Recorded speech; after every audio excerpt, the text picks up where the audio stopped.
Have you ever wondered what secrets lie buried beneath the sacred ground of forgotten battlefields? What horrors might still whisper from the rubble of places where men prayed for salvation while death reigned from above? Before we uncover what those Canadian soldiers found that cold December morning in 1944, I need you to do something. Comment below and tell me where you're watching from. This channel depends on your support to keep bringing these hidden stories to light. Stories they don't want told. Stories that have been buried for decades. So hit that subscribe button right now. We need your help to continue exposing these secrets. The village of Saint-Laurent-sur-Meuse had been beautiful once. Corporal James Mitchell of the 2nd Canadian Infantry Division could see that much through the smoke and ash. The church of Notre-Dame des Douleurs, Our Lady of Sorrows, rose from the center of the ruined village like a broken tooth, its bell tower shattered, its stained glass windows now just jagged edges framing the gray December sky. The village had changed hands 17 times in the past 3 months. 17 times the German Wehrmacht had pushed forward. 17 times the Allied forces had pushed them back. And with each exchange, another piece of the village's soul had been torn away. Mitchell's unit had taken the village at dawn on December 9th. The Germans had retreated under cover of darkness, leaving behind their dead, their mines, and their secrets. Now, as the pale winter sun struggled to penetrate the smoke that hung over the battlefield like a funeral shroud, Mitchell and his squad moved through the ruins, clearing buildings, checking for booby traps, searching for survivors who might have hidden in cellars and crypts during the bombardment. The sound came just after 0900 hours. Private Thomas Rousseau heard it first. A thin, desperate whining that seemed to come from everywhere and nowhere at once. The sound of an animal in distress. The sound that every soldier who had spent time on the front lines knew too well. The sound that could break even the hardest heart. "Sir," Rousseau called out, his French-Canadian accent thick with emotion. "Sir, there's a dog." Mitchell held up his fist, signaling the squad to halt. They stood in the shadow of the church, their boots crunching on broken masonry and spent shell casings. The whining came again, clearer now. Definitely from inside the church. Definitely a dog. But there was something else in that sound. Something that made the hair on the back of Mitchell's neck stand up. It wasn't just distress. It was warning. "Could be a trap," Sergeant William Harper muttered, his eyes scanning the shattered facade of the church. "Germans love using animals. Remember Kahn? They wired a dog with explosives, sent it running toward our lines." Mitchell remembered. He remembered the explosion. He remembered the screaming. But he also remembered something his mother had told him before he shipped out to Europe. She'd gripped his hand in hers, her eyes wet with tears she refused to let fall. And she'd said, "James, no matter what you see over there, no matter what you have to do, don't let it take your humanity. Don't let it make you into something you're not." "We check it out," Mitchell said, "carefully." They approached the church with weapons raised, moving in a tactical formation that had been drilled into them during training and perfected through months of brutal combat. The main door hung from one hinge, revealing darkness beyond. The whining grew louder, more insistent, more desperate. Mitchell entered first, his Thompson submachine gun sweeping the interior. The church had been beautiful once. He could see that in the remnants. Frescoes still clung to portions of the walls, their colors muted by smoke damage but still visible. Biblical scenes. Christ carrying his cross. The crucifixion. The resurrection. The irony wasn't lost on him. All these images of salvation in a place that had become a monument to death. The pews had been shattered by shell fire. The altar had collapsed on one side, and rubble covered most of the floor. Shafts of weak sunlight pierced through holes in the roof, creating pillars of dusty light that illuminated the destruction. And there, near what remained of the altar, partially hidden behind a fallen column, was the dog. It was a German shepherd, large, black and tan coat matted with blood and dirt. Its ears were alert despite the obvious injuries it had sustained. One of its front legs was badly wounded, and it favored that side heavily. But its eyes, those eyes were what struck Mitchell the most. They were intelligent, desperate, and they were fixed not on the soldiers, but on something beneath the rubble near the altar. "Easy, boy," Rousseau said softly, lowering his rifle. He'd always had a way with animals. Back home in Quebec, his family raised farm dogs. "Easy now. We're not going to hurt you." The dog didn't move toward them. It didn't move away. It just kept whining, looking at them, then looking back at the rubble, then looking at them again. The message was clear. "Help me. Help me with this." Harper kept his weapon trained on the shadows, while Mitchell and Rousseau approached the dog slowly. As they got closer, Mitchell could see that the animal was exhausted, starving. It had probably been trapped in the church for days, maybe longer, surviving on rainwater that leaked through the damaged roof. "What's it trying to show us?" Rousseau whispered. Mitchell knelt beside the dog, close enough now to see the tags on its collar. German tags. This was a Wehrmacht dog, one of theirs. But something had happened. Something had made this dog stay here, injured and starving, instead of following its handlers when they retreated. "Help me move this rubble," Mitchell said. The dog watched intently as the three soldiers began clearing away broken stones and shattered wood from the area near the altar. It took them nearly 20 minutes. 20 minutes of heavy lifting, of checking each piece of rubble for tripwires or pressure plates, of sweating despite the December cold. And then Rousseau's hand brushed against something that wasn't stone or wood. Fabric. Rough wool. German field gray. "Got something," he said quietly. They cleared away more rubble, working faster now, and the shape became clearer. A body. A German soldier, partially buried under the collapsed altar. But as they uncovered more, Mitchell realized it wasn't just one body. There were 2, 3, 4. All German soldiers, all in various states of... He stopped. His hand had touched something.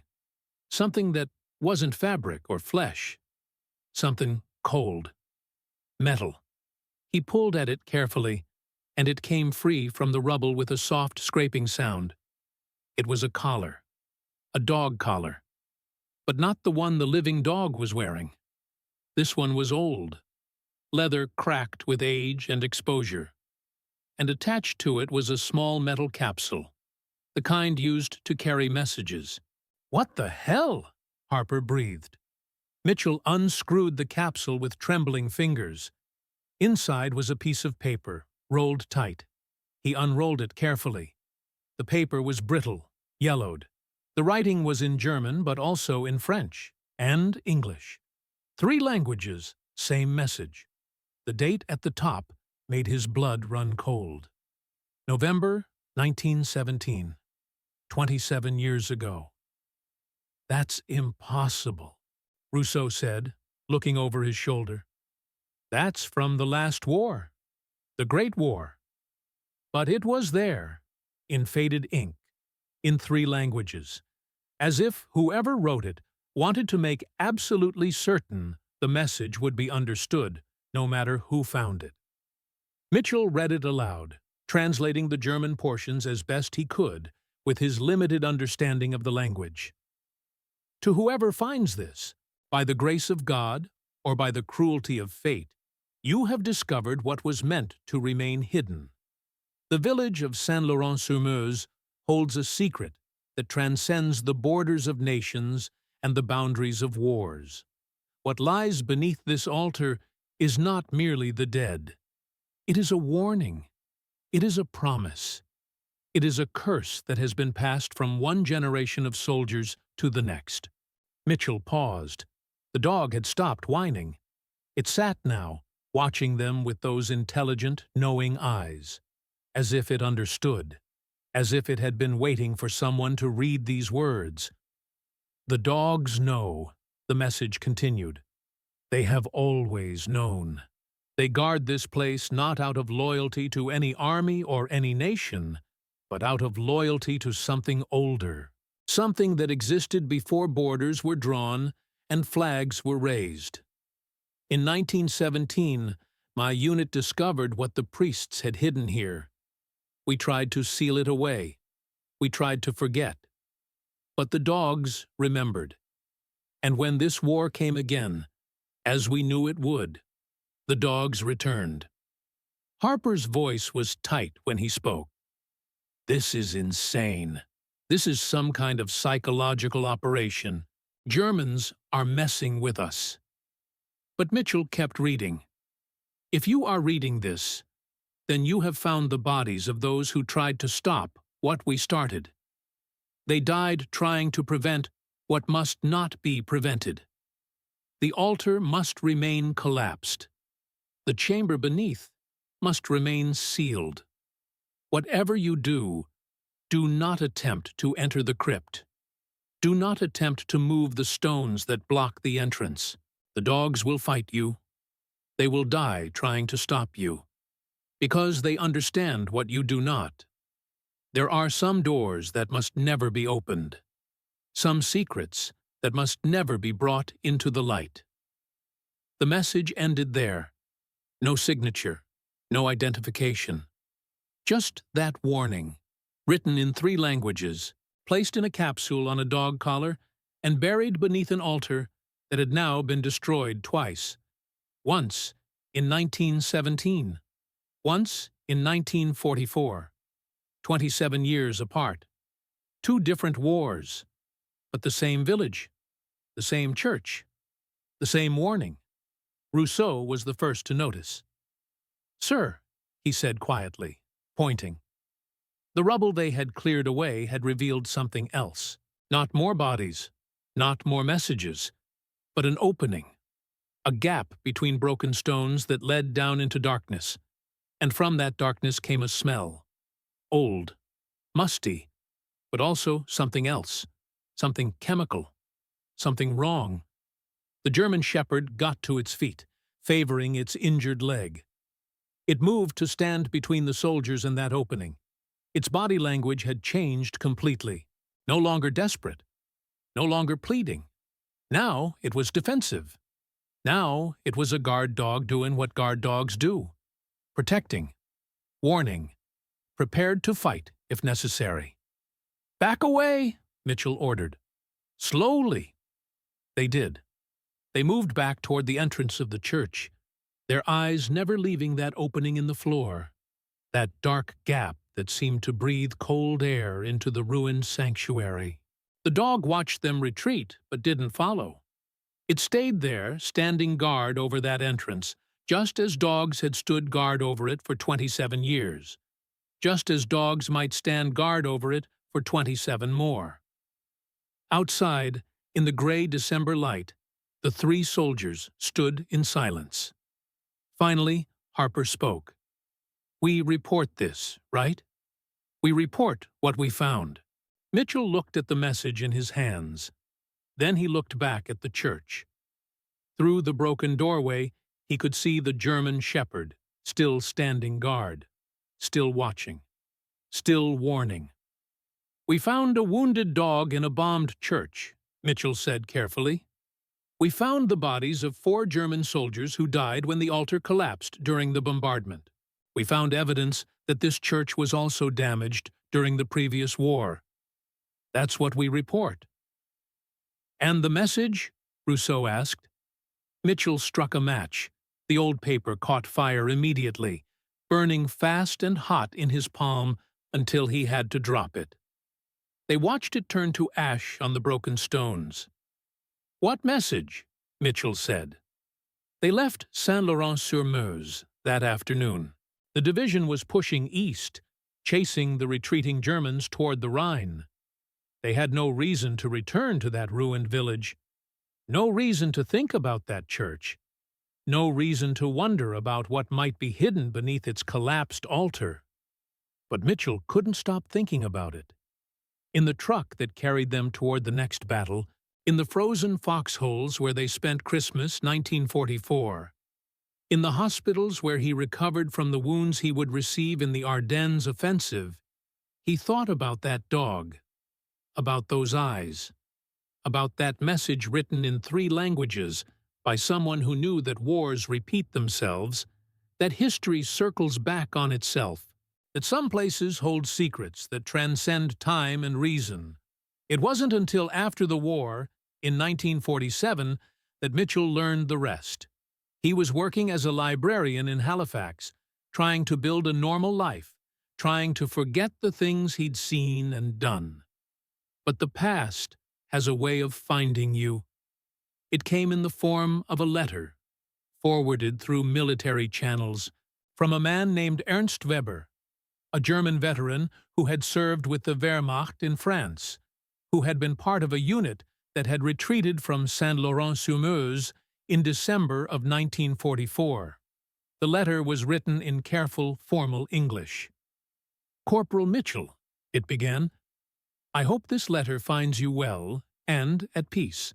I write to you because I believe you encountered something in Saint-Laurent-sur-Meuse, something that my grandfather encountered in the same place during the Great War, something that my unit was ordered to guard during this recent conflict. I write because you need to understand what you almost unleashed." Mitchell's hands shook as he read. "My grandfather was a soldier in the Imperial German Army. In November of 1917, his unit took the village of Saint-Laurent-sur-Meuse. They found the church already damaged by artillery. The priests had fled, but they had left behind documents. Documents that spoke of something discovered during renovations in 1873, something found in a sealed chamber beneath the altar, something that the church had decided to hide rather than destroy." The letter went on, page after page of careful handwriting, telling a story that seemed impossible, a story about what the French priests had found in that chamber. Not treasure, not relics, but evidence. Evidence of something that had existed in that place long before Christianity had come to France. Something that the early church had tried to eradicate but had settled for sealing away instead. Something connected to dogs, to the worship of dogs, to ceremonies involving dogs that dated back to times when the Romans ruled Gaul, and beyond that, to times that had no names, no records, no history, but what was carved in stone and hidden in darkness. The Germans in 1917 tried to investigate further, Weber wrote. 7 men entered that chamber. Only 2 came back out, and they came back changed. They could not speak of what they had seen. They could only warn others never to enter. My grandfather was one of those 2 men. He spent the rest of his life trying to forget what he had witnessed, but he could never forget the dogs. He said the dogs knew. The dogs had always known. They appeared at that church before each great battle. They stood guard. They tried to prevent anyone from disturbing what lay beneath. Mitchell put down the letter. His coffee had gone cold. Outside his window, Halifax Harbor sparkled in the afternoon sun. Ships came and went. Life continued. The world had moved on from the war. But some things, he was beginning to understand, never ended. Some things waited. Patient. Eternal. He picked up the letter again. When my unit was ordered to retreat from Saint-Laurent-sur-Meuse in December 1944, we were told to leave one thing behind: a dog a trained guard dog that had been with us throughout the campaign. Its handler had been killed 2 weeks prior, but the dog had remained with the unit. On our last night in the village, our commanding officer took that dog into the church. When he came back out, he was alone. The dog stayed. He said it was the dog's choice. He said the dog knew what needed to be done.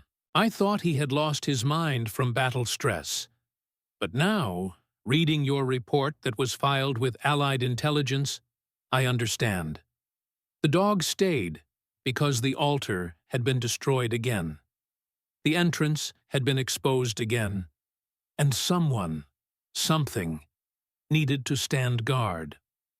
The letter ended with a warning. Do not return to Saint-Laurent-sur-Meuse, Corporal Mitchell.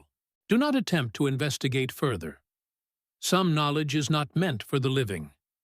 Some places are not meant to be disturbed.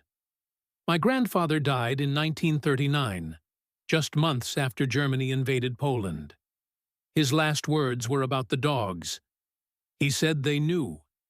He said, they always knew.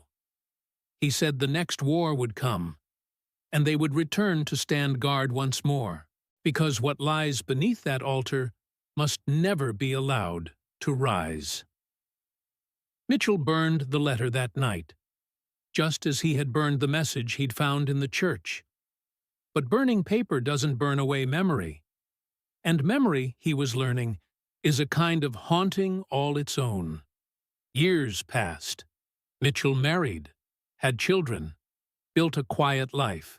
But he never stopped thinking about Saint-Laurent-sur-Meuse, never stopped wondering what had really been hidden beneath that altar, never stopped seeing those intelligent eyes of that German shepherd, standing guard over secrets that spanned wars and generations.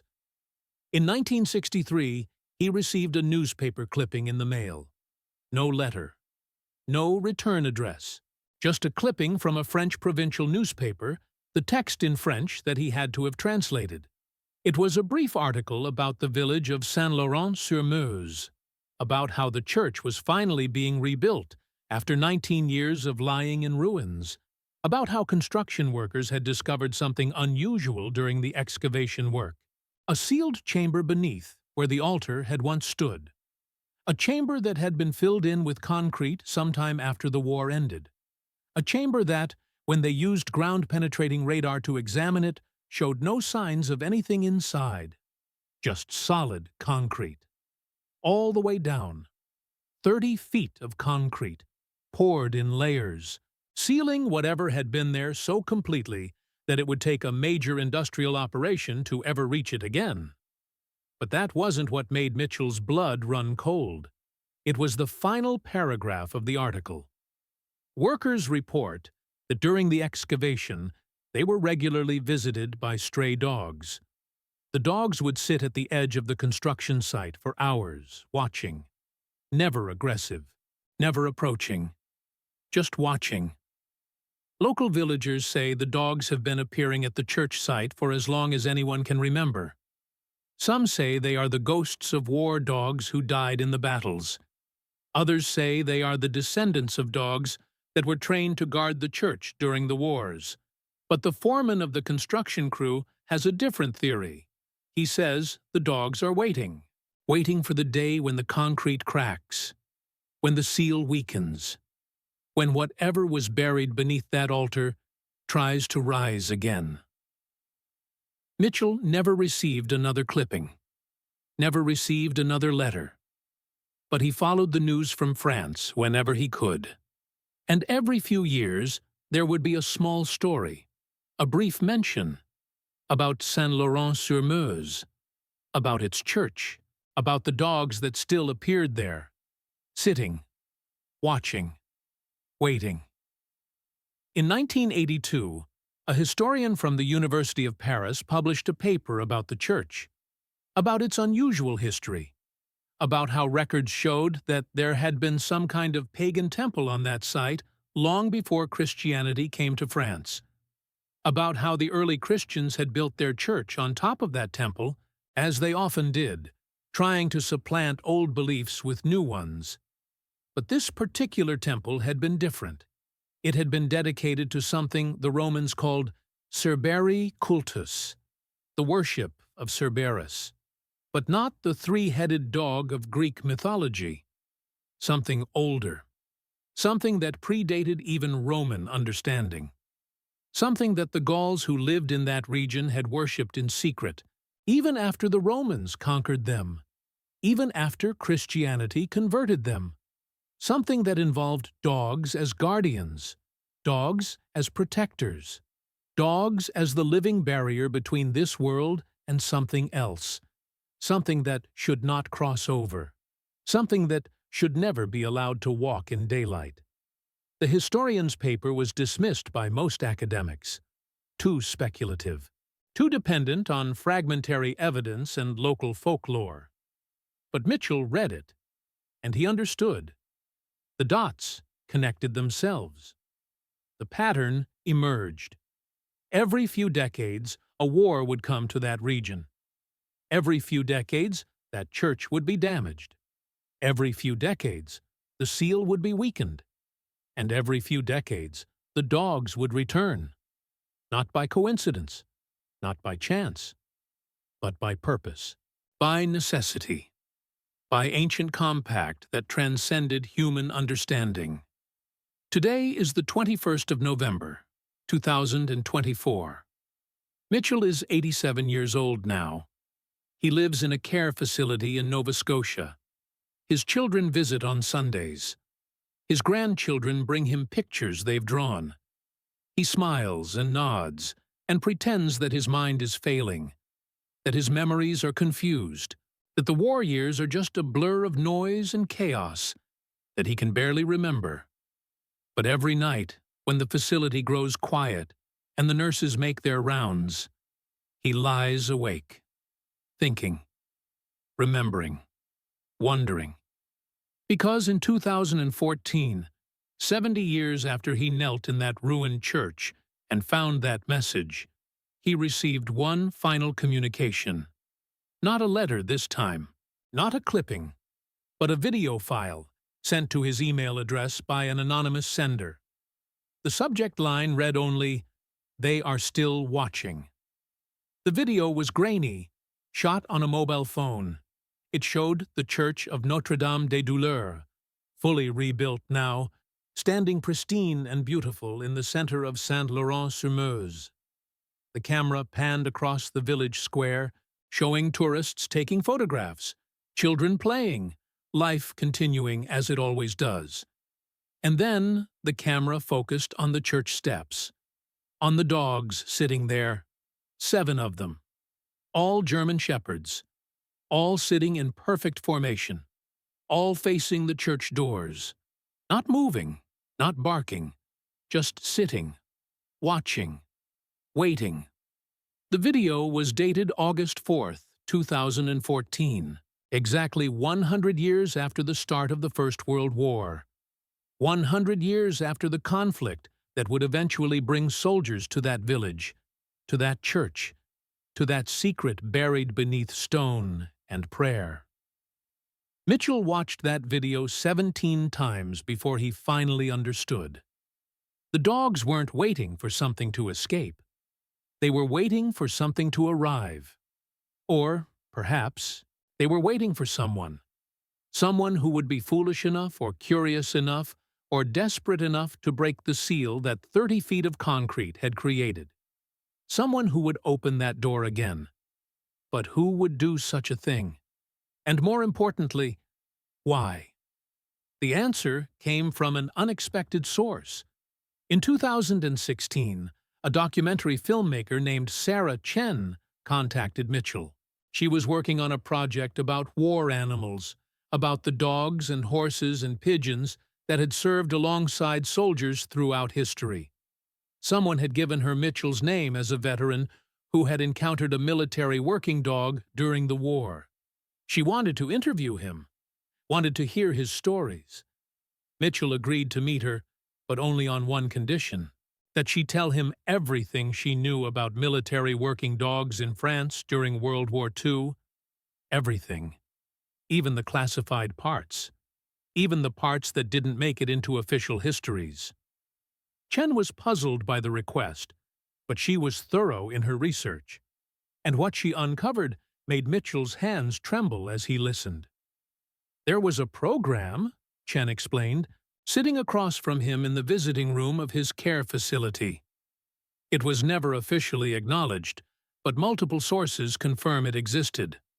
Both the Germans and the Allies had units dedicated to what they called psychological reconnaissance, using animals, particularly dogs, to detect areas of intense battlefield trauma, places where the psychological weight of death and suffering was so great that it affected soldier morale and combat effectiveness. That sounds like pseudoscience, Mitchell said carefully. It does, Chen agreed. But here's the thing. It worked. Too well, actually. Dogs could identify specific locations, specific buildings, specific pieces of ground where something was fundamentally wrong. Not just the presence of bodies or the smell of death. Something deeper. Something that affected the animals on an instinctual level. The programs were shut down in late 1944. Both sides, simultaneously, just stopped using dogs for this purpose. No explanation in the records. Just sudden termination. "Do you know why?" Mitchell asked, though he already suspected the answer. Chen leaned forward. "This is where it gets strange. I found a memo, declassified only 5 years ago, from Allied Command, dated December 1944. It ordered all units to report any incidents involving dogs exhibiting guardian behavior near religious sites in France. Any dog that refused to leave a location. Any dog that showed aggression toward Allied personnel attempting to investigate certain buildings. These reports were to be sent directly to a special unit that apparently no longer exists. All records of this unit have been redacted or lost." "And were there reports?" Mitchell's voice was barely a whisper. "Dozens," Chen said, "from all across France and Belgium. But here's what's interesting. When you map the locations, they form a pattern. They're all sites of previous conflicts, places that were battlefields in the Franco-Prussian War, or the Napoleonic Wars, or even earlier. Places where violence has occurred repeatedly throughout history.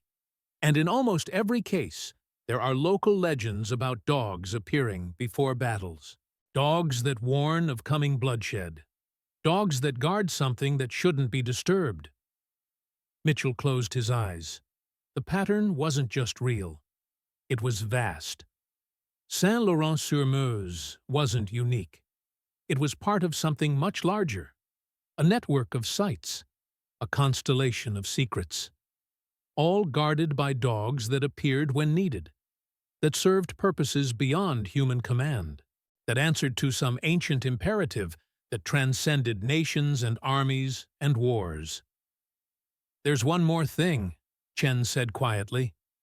"In 2015, the French government commissioned a geological survey of several sites in the region. They were looking for unexploded ordnance, for mass graves, for anything that might need to be addressed before development projects could proceed. Saint-Laurent-sur-Meuse was on the list. The survey team reported an anomaly beneath the church, something that their instruments couldn't properly identify. Dense, massive, but not concrete, not natural rock. Something else. Something that generated a faint electromagnetic signature. They recommended further investigation, but the recommendation was denied. By whom, the reports don't say. Just denied. The site was declared off-limits for any excavation work for the next 50 years. 50 years, Mitchell repeated. That takes us to 2065. "Yes," Chen said, "and there's a note in the file. A handwritten note that someone added to the digital record. It says, 'Let sleeping dogs lie.' That's all. Just that phrase. But Mr. Mitchell, When I tried to access that file again to verify the note for my research, the entire file had been classified. Restricted access. I can't get to it anymore. Someone doesn't want this information examined too closely. Chen left that afternoon, promising to stay in touch, to share anything else she discovered. But Mitchell never heard from her again. Her email address stopped working. Her phone number was disconnected. Her documentary project was never completed, never released, never mentioned again. It was as if Sarah Chen had simply ceased to exist. But her research remained in Mitchell's mind. The pattern, the network, the electromagnetic signature beneath the church. And most disturbing of all, the 50-year restriction. 50 years from 2015. 50 years until 2065. What was significant about that date? What would happen when that restriction lifted? Or more accurately, what was being prevented from happening until then? Mitchell began his own research, limited though it was from a care facility with only a tablet computer and a spotty internet connection. But he was patient. He had nothing but time. And piece by piece, the picture emerged. 2065 would mark 150 years since the end of World War I. 3 times 50. 3 generations. In numerology, in ancient systems of belief, 3 was significant. The number of completion, the number of cycles fulfilled. If something had been sealed in 1917, weakened in 1944, reinforced with concrete sometime after the war, then perhaps 2065 was when that seal would naturally weaken again, when the cycle would demand to be completed. But that was 30 years away, 30 years of waiting, 30 years of wondering, 30 years of dogs sitting on church steps, watching, guarding, preventing the curious and the foolish from disturbing what lay beneath. Unless something happened to accelerate the timeline. In 2019, Mitchell found a blog post. It was on an obscure website dedicated to European folklore and urban legends. The post was titled The Guardian Dogs of Saint-Laurent-sur-Meuse. It had been written by someone calling themselves Truth Seeker 77, and it contained photographs, recent photographs, the church, the village, and the dogs. But these weren't the same dogs from the 2014 video. These were different animals. Younger. And there were more of them. 12 dogs now, sitting on the church steps. 12. Not 7. The post's author had visited the village multiple times over a 6-month period, and each time the number of dogs had increased. 7 in February, 9 in April, 12 in July. All German shepherds, all sitting in the same formation, all watching the church doors with the same patient, eternal vigilance. The locals don't talk about it, the post read. When I asked people in the village about the dogs, they would change the subject or claim they didn't know what I was talking about. But I watched them. I watched how they would cross the street to avoid walking too close to the church. How they would make their children stay away from the square after dark. How they would leave food and water near the church steps, but never get close enough to actually approach the dogs. These people are afraid, not of the dogs, but of what the dogs are guarding. The post included links to other blogs, other forums, other people who had noticed strange things about Saint-Laurent-sur-Meuse, a pattern of visitors who came to the village and then left suddenly, cutting their trips short without explanation. A tourist who had tried to enter the church at night and had been found the next morning, unconscious on the steps, with no memory of what had happened, but with deep scratches on his arms that looked like they had come from animal claws. A graduate student researching local history who had spent 3 days in the village archives and then withdrew from her program entirely, refusing to explain why. Something is happening in Saint-Laurent-sur-Meuse, Truth Seeker 77 concluded. Something is building toward a critical point. The dogs know. They're preparing. But preparing for what? To keep something in? Or to keep something out? I'm going back in September to investigate further. I'll update this blog with what I find. There was never an update. The blog went silent in September 2019. Truth Seeker 77 never posted again. The website itself went offline 6 months later. Mitchell tried to find out what had happened. He contacted European police through official channels, claiming he was researching for a book about World War II veterans.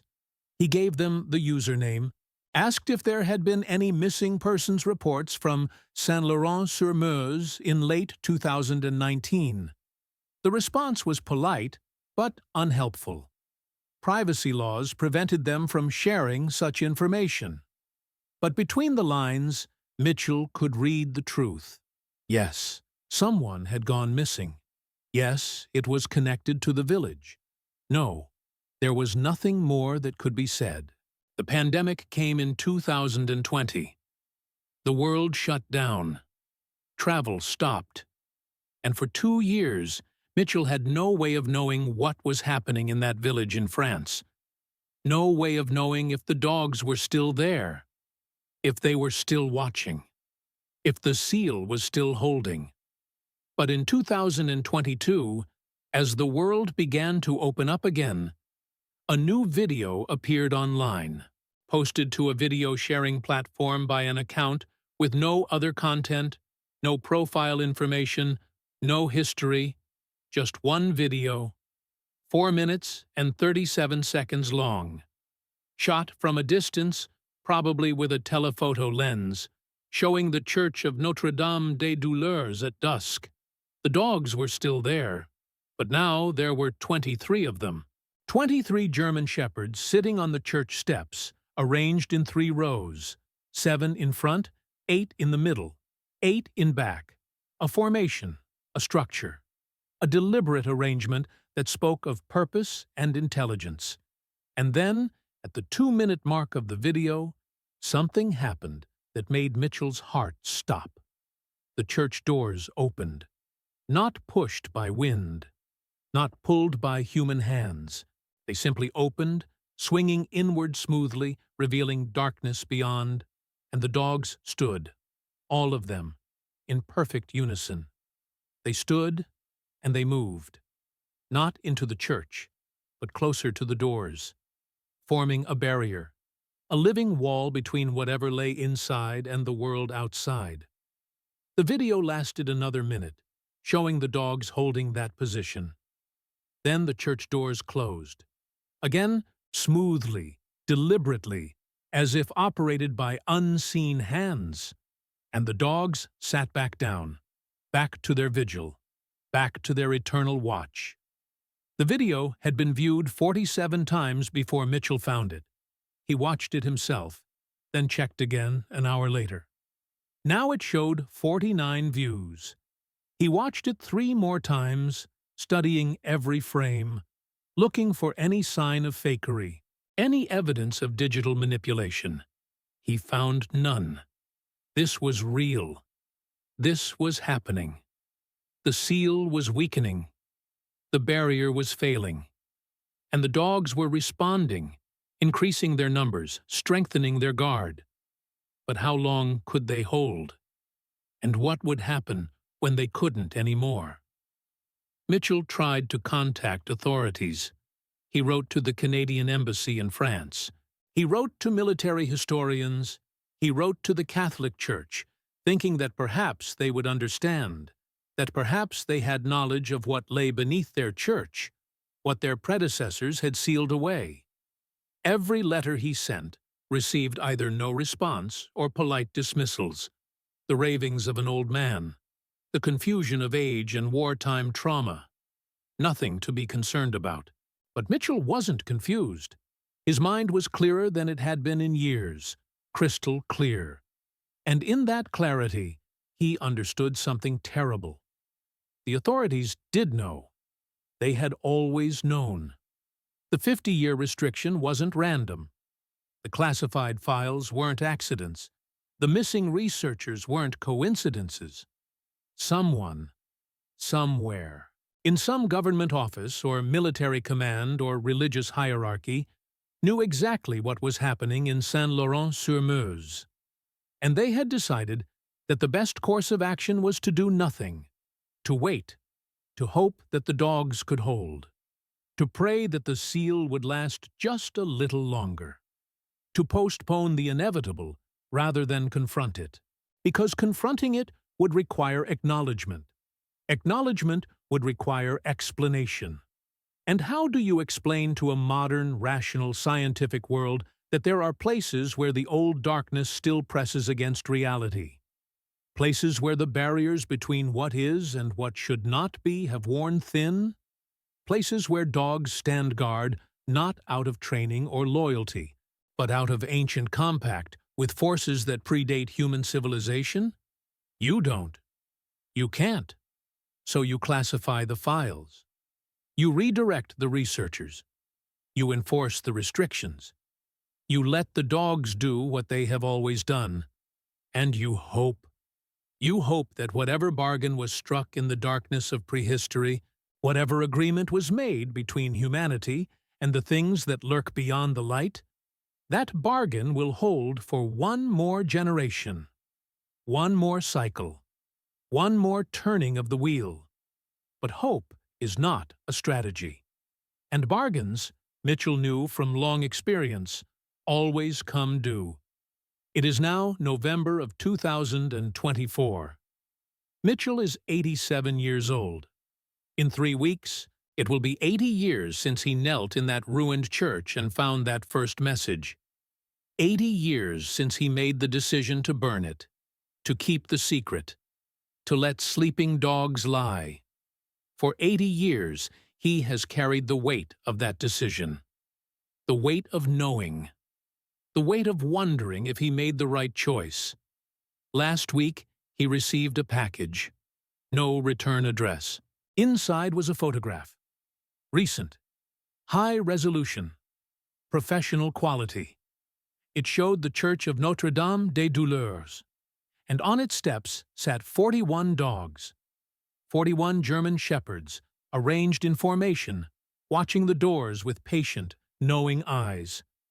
On the back of the photograph, written in the same faded ink style as the message he'd found 80 years ago, were 5 words. They are running out of time. Mitchell doesn't know who sent the photograph. He doesn't know how they found him. He doesn't know what they expect him to do with this information. He is an old man in a care facility.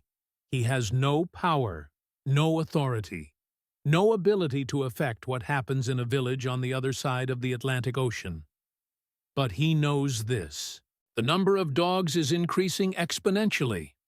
7 in 2014, 12 in 2019, 23 in 2022, 41 in 2024. If the pattern continues, if the rate of increase remains constant, then by 2026 there will be more than 100 dogs, and by 2028 more than 200. What happens when there are too many? What happens when the weight of their numbers becomes unsustainable? What happens when even the combined strength of hundreds of guardian dogs isn't enough to hold back what presses against the seal? Mitchell doesn't know, but he knows this. Every great war in European history has involved that village. Every conflict that has swept across France has touched that church. The Gauls fought the Romans there. The Catholics fought the Cathars there. Napoleon's armies marched through there. The Franco-Prussian War destroyed it. World War I devastated it. World War II ruined it again. 8 times that church has been damaged or destroyed. 8 times it has been rebuilt. 8 times something has tried to break the seal, and 8 times the dogs have returned to guard it. But what if 9 is the number that matters? What if 9 times is the cycle that completes? What if the next great conflict, the next war that sweeps across Europe, is the one that finally breaks the seal completely? And make no mistake, Mitchell thinks as he lies awake in his care facility bed, listening to the night sounds of monitors and footsteps and distant televisions, that next conflict is coming. History doesn't end. It cycles. Tensions rise. Borders shift. Old hatreds resurface. New ideologies clash with old traditions. The wheel turns. The dogs know this. They've always known this. That's why they're gathering. Not because the seal has already broken, but because they know it will. Soon. The question isn't if. The question is when. And more importantly, what will emerge when the seal finally fails?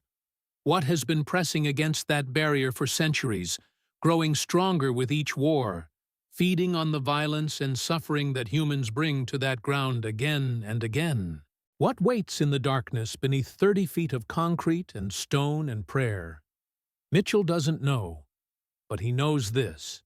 Whatever it is, it's connected to dogs, to the worship of dogs, to the belief, ancient and primal, that dogs are the guardians between worlds, the psychopomps, the guides who lead souls from life to death and back again. But what if that's not the whole story? What if dogs don't just guide the dead? What if they guard against the dead returning? Or worse, guard against the things that were never alive, never dead, never part of the natural order at all? In the old myths, dogs guard the gates of the underworld. Cerberus with his 3 heads. Garm waiting for Ragnarok. The black dogs of British folklore that herald death. Every culture has them. Every tradition includes them. Dogs as sentinels. Dogs as warners. Dogs as the last line of defense against the darkness that always waits, patient and hungry, for the barriers to fail. But why that village? Why that specific church? Why Saint-Laurent-sur-Meuse, and not somewhere else?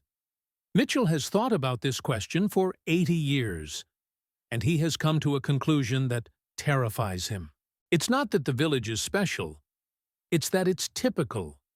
It's a representation. One node in a network that spans the entire world. One weak point among thousands. One place where the barrier has worn thin through repeated trauma, repeated violence, repeated offerings of blood and suffering to whatever lurks on the other side. If Saint-Laurent-sur-Meuse falls, what happens to the others? What happens to all the other places where dogs stand guard? What happens when the network fails? Mitchell will never know. He's too old, too tired, too far from the events that will unfold in the years and decades to come. But he knows this. He knows it with absolute certainty. The cycle is accelerating. The seal is weakening. And the dogs, faithful and patient and eternal, are preparing for a battle that humans cannot fight.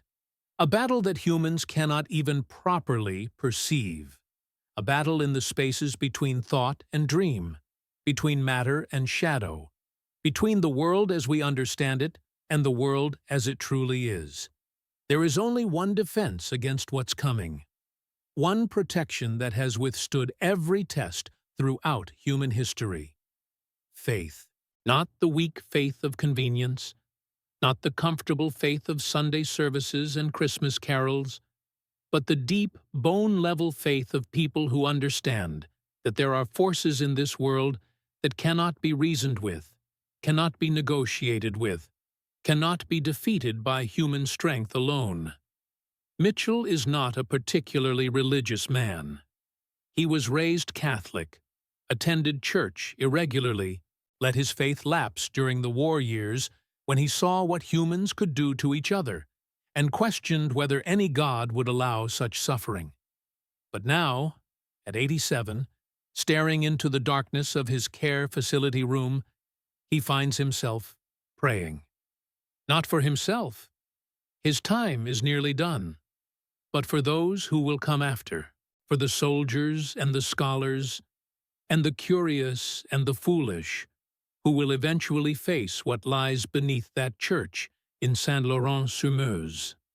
For the dogs who stand guard even now, faithful to a purpose they cannot articulate but understand in their bones. And for the world that doesn't know, doesn't believe, doesn't understand that the barriers are failing and the old darkness is pressing closer, turn to God. Turn to Jesus Christ, not as metaphor, not as philosophy, but as genuine protection against what has always waited in the spaces humans fear to examine. The old faith knew this. The faith of the priests who built that church on top of a pagan temple.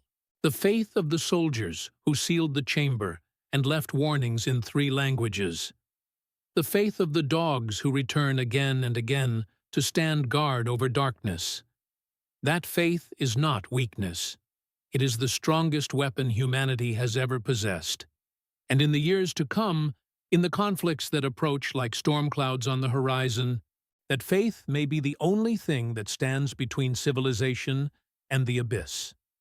The dogs are still watching, still waiting, still guarding what must not be released. But they cannot hold forever. They were never meant to. They are a warning, a message from the deep past to the uncertain future.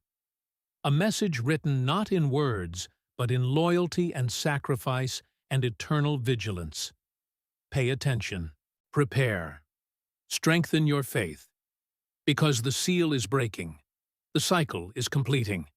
And what emerges when the dogs can no longer hold may be something that no army can defeat and no government can contain. Mitchell closes his eyes. Outside his window, the sun rises over Nova Scotia. Dogs bark in the distance, normal dogs living normal lives in a normal world. Or perhaps not normal. Perhaps those dogs, like all dogs, carry in their blood the memory of what they were created to do. Guard, protect. Stand between their humans and the darkness that always waits. The church bells of Halifax begin to toll. 7 bells for 7 in the morning. Mitchell counts them. 7. The same number of dogs that first appeared at Saint-Laurent-sur-Meuse in 2014. The cycle continues. The pattern repeats. And somewhere across the Atlantic Ocean, in a village that has seen too much war and too much death, 41 dogs sit on church steps and watch darkness press against stone, waiting for the day when their vigil finally ends and humanity must face what it has spent centuries trying to forget